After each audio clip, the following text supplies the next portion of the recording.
काही समजना झालंय ग सुमन. कसं दूर करावं या पोरीला आपल्या घरातून. ताई मला तर असं वाटतंय की कदाचित ही कधीच नाही जाणार आपल्या इथून.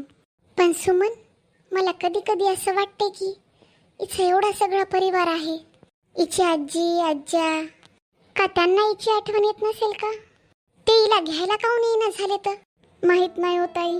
पण मी जेव्हा पण जान्हवीताईबद्दल विचार करते ना, तेव्हा मला विचार येतो की या लेकरासोबत किती वाईट झालं. तिचा जन्म झाला की तिची आई या जगातून निघून गेली.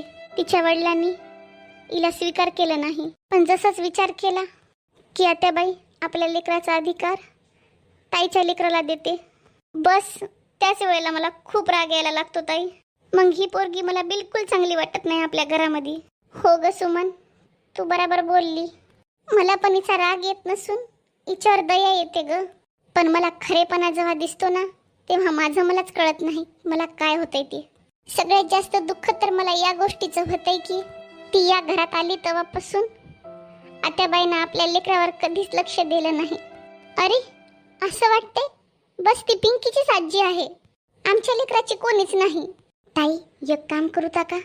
ताई मी काय म्हणते, आपण पिंकीच्या आज्याला बोलूता का? अगं सुमन, ते लोक एवढे चांगले राहिले असते तर ते एकदा तरी हिला घ्यायला आले असते. एवढे वर्ष झाले तर एवढ्या वर्षामध्ये ते तिला एकदा घ्यायला आले नाहीत. आणि मी तर ऐकले त्या दादानं दुसरं लग्न पण केलं म्हणा.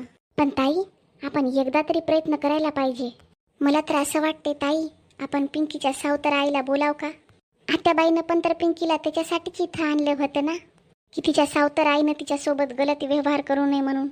ताई मला सांगा, का प्रत्येकच सावत्र आई खराब असते का? काय माहीत, ती पण तर चांगली असू शकते.